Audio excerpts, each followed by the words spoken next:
You're watching the Daily Decrypt, where we are all currency competition all of the time. I am your host, Amanda B. Johnson, and today's episode is brought to you by Bank to the Future. Most of us spend some or a lot of time online, whether it's for shopping, researching, entertainment, you name it, watching the Daily Decrypt naturally.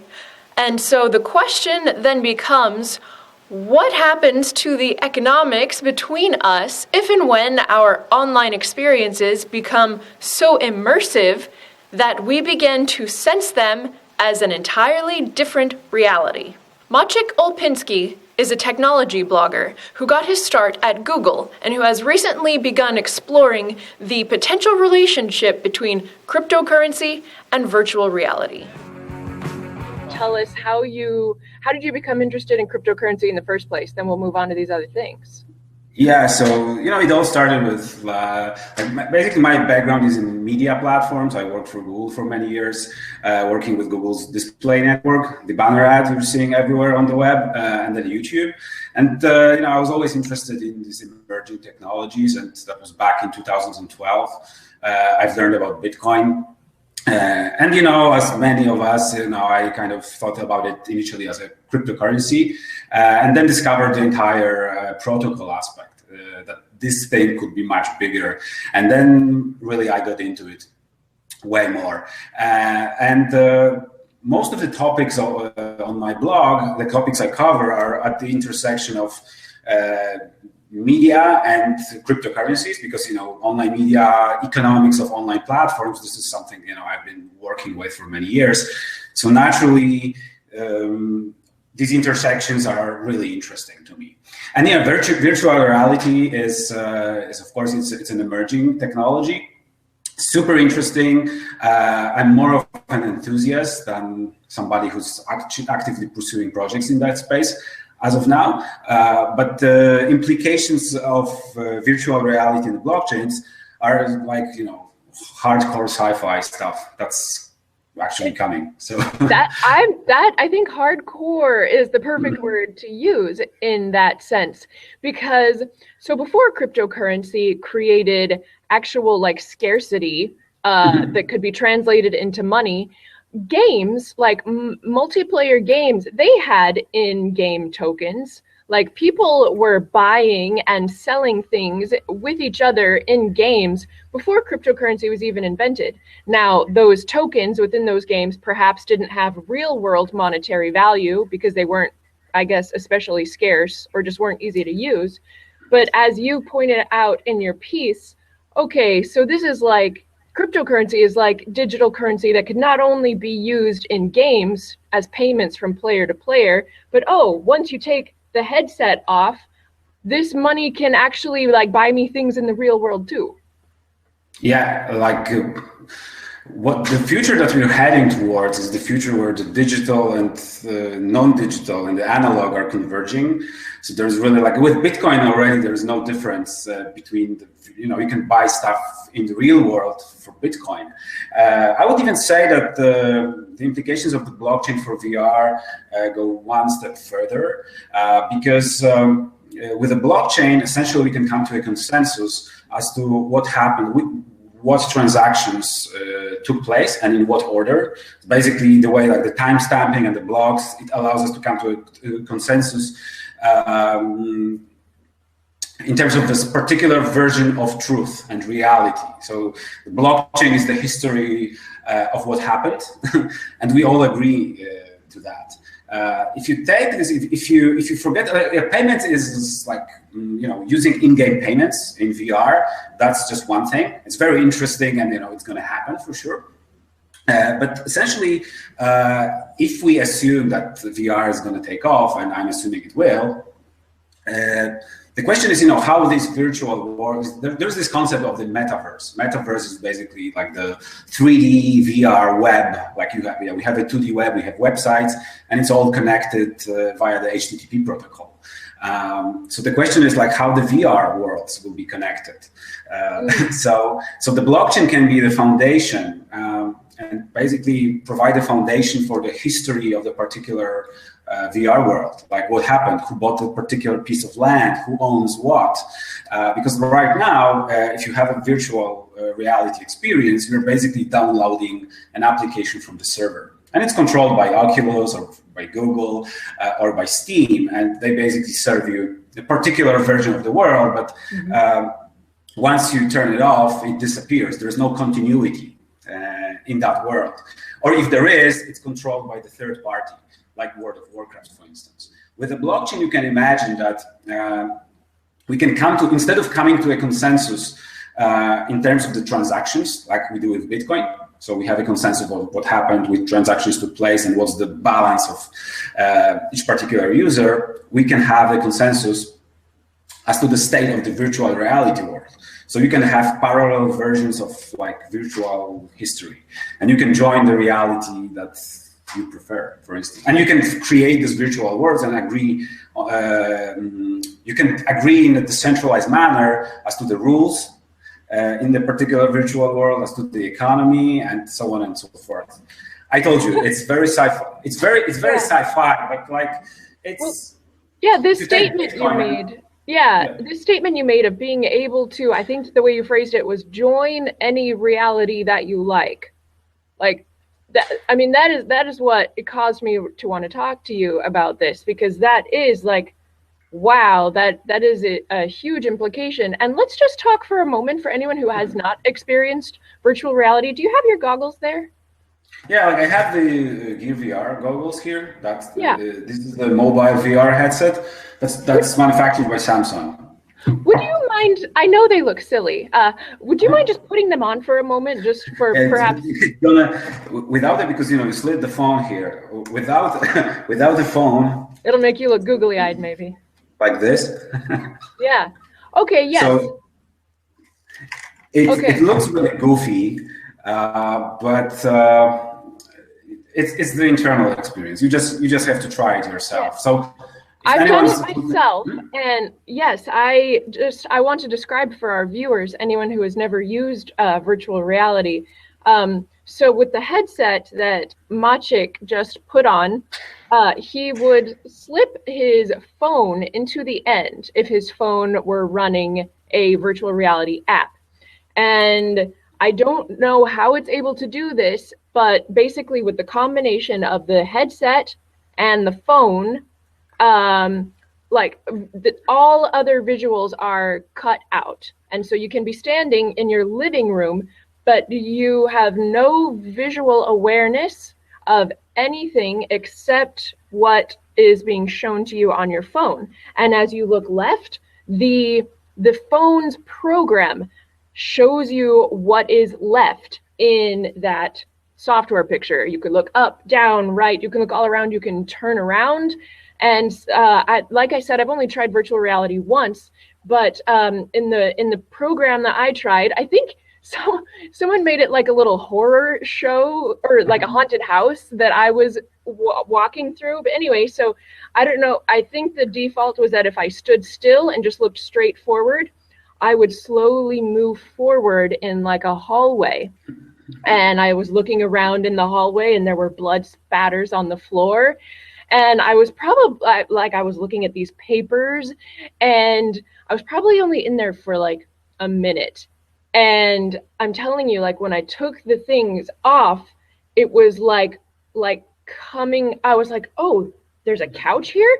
Oh, like I'm in a living room. Oh, there's Pete. Like it was so immersive that just when I took them off, I felt like I had been transported through like the pipeline of time travel into another place. Yeah, that's pretty much the experience, and this is how you feel. If you're watching this and if you feel like you don't know what we're talking about, you need to find someone who has the Oculus Rift or HTC Vive or any of these headsets. There's many of them coming out. Or even now. Google Cardboard. Isn't Google Cardboard like $15 or something? Like you can get this stuff cheap. I have Google Cardboard here. It's an old one, but you basically put your phone in there and it works. It shows you the idea. The actual experience is like, it's actually amazing what you can get from the piece of cardboard. But in terms of the actual experience, there are with Oculus or with HTC Vive or even with Gear VR, the quality is way better. So I advise you to try the best headset possible, and then you will understand. Like if you're watching this, just try it, and then you will understand. Otherwise, it's really impossible. It's talking about it's like describing someone the taste of food and trying to use all these adjectives. And yeah, it sounds cool, but once you try it, then you know it. So this type of technology you have to try yourself. Now so that company Voxelis, I thought I remember hearing that they were starting a cryptocurrency called Voxels. And now in terms of how virtual reality games could be hosted, you were saying before that right now virtual reality is hosted on like Google's server or Oculus's server or whatever.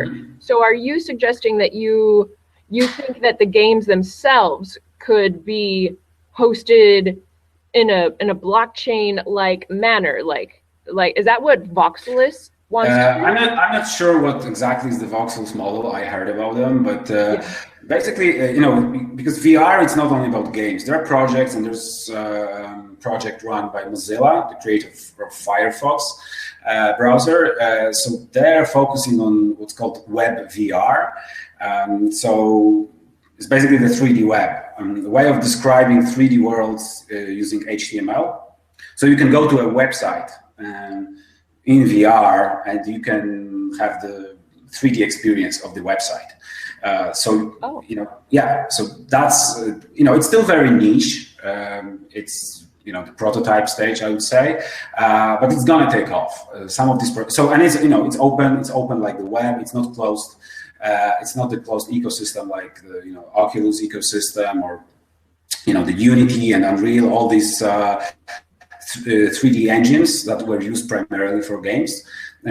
So, we are at this stage right now where everything is closed because all these companies have to, get the return on their investments into the technology. But it's going to open up. And in one way or another, we'll be able to create these virtual worlds, which are basically maybe not hosted on the blockchain, but where the consensus as to what happened in the virtual world, or who owns what, or who owns a particular piece of virtual real estate, it will be hosted on the blockchain. There's one of the projects called I don't know if I remember it right, but built on Ethereum. It's called Etheria. So that's a proof of concept of a virtual world hosted on an Ethereum blockchain. So we are at the very early stage, but theoretically and conceptually, these problems are really interesting. It's like a sci-fi stuff coming, materializing itself. So do you think, so if one can choose their own reality, at least for a time, at least for the period of the day that you don't need to be like actually eating or actually producing something in the Meatspace world, do you think that people will choose to spend perhaps more time in virtual reality than reality? And if so, it seems like you're predicting that people will start to provide not goods perhaps, but I mean, so let's say you and I were interacting in virtual reality and you know how to tap dance, and I'm like, hey, Maciek, I will send you $2 worth of cryptocurrency if you do a tap dance for me, like right here and right now, like wearing a pink bunny costume. Maybe I'm into that. And you do that, and I send you the $2 worth of cryptocurrency. So it's like we've just had like a real economic transaction of value in virtual reality. Is that kind of what you see happening? Yeah, I'd say it's already happening. Like people are spending hours and hours in games like World of Warcraft, and they're getting paid for that. So these online economies are already there, and the only reason that the currencies they use are not directly exchangeable on global currency markets is because of the legal obstacles. You cannot put shares of some virtual game, I mean with shares, but currency of a virtual game on Forex, for instance. You cannot trade it against the dollar because of the rules, regulations.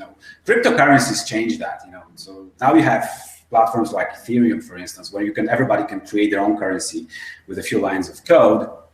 And what virtual reality is doing is just adding this extra third dimension to the entire game. So instead of playing and transacting in a game, but on your screen, you feel like you're there, and suddenly, everything becomes.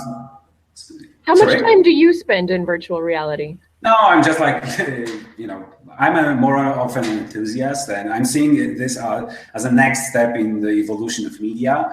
So the internet, like the way internet has been evolving was like, we evolved from text, and then we had images, and now is the time where online video went mainstream. Like we're having this conversation on video using Google Hangout. 5 years ago, it would be impossible. Like this wasn't something people were recording on a daily basis, and now like video podcasts are something very common.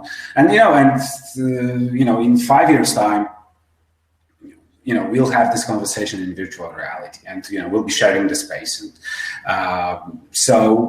and these social VR applications are already there. You can get your Samsung phone, download a social VR app, and you can watch movies with people from all over the world. Like you see their avatars. It's happening, but it's very niche. But it's going to evolve. It's going to evolve fast. People will be working and maybe partially living in these worlds. Whether that's good or bad, I'm not the one to judge, but it's inevitable. It's going to happen. I've already begun to feel a little bit behind the YouTube curve in that there are already virtual reality videos like on YouTube. And so even if you don't have a headset, these YouTube videos have a little clicker up in the corner of the video screen, and you can click where you want to look. And as long as they were using like a 360-degree camera to make their video, even without goggles, I can look 360 degrees all the way around where that YouTuber was filming. And so, that makes the daily decrypt like even a little bit old school, that you can't like look all around like our hideous studio without me like actually showing you.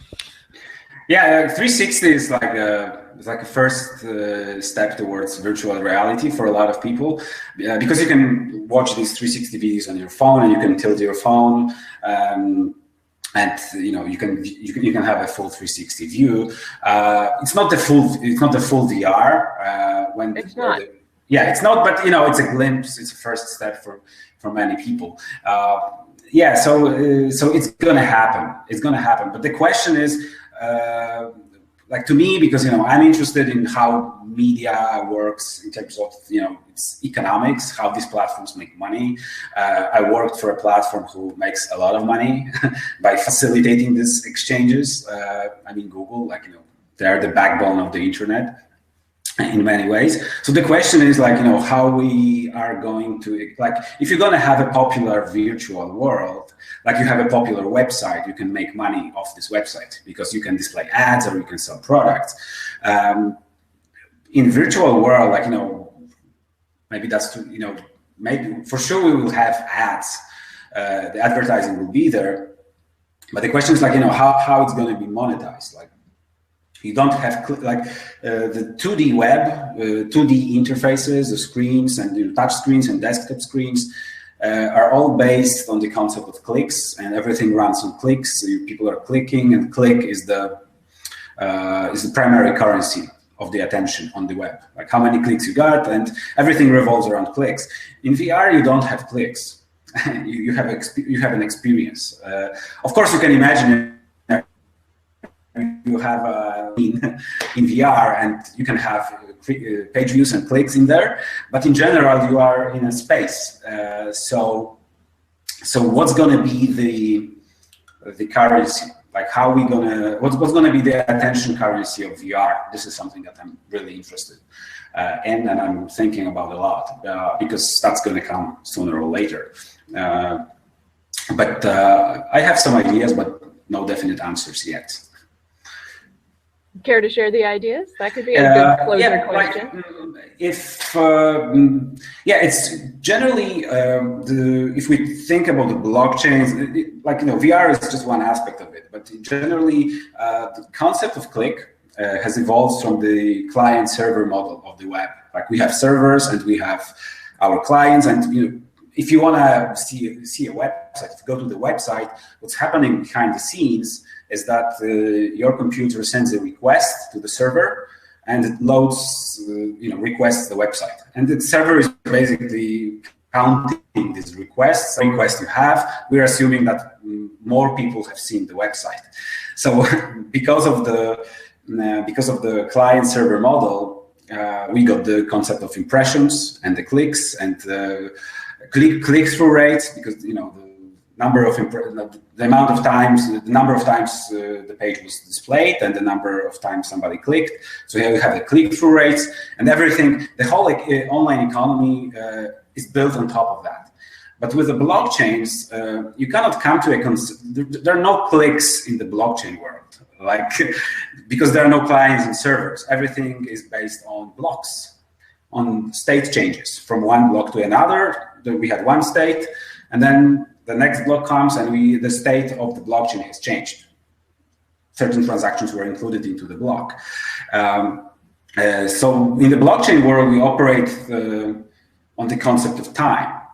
So my insight, my observation, maybe I'm wrong, so I'm just basically thinking out loud right now, is that the future economy, like the future media, if we have decentralized Facebooks on the blockchain, or YouTube or Reddit, like the equivalents, of course, because they will look totally different, or have some kind of a decentralized virtual world on the blockchains. So the economy, we will come back to the concept of time.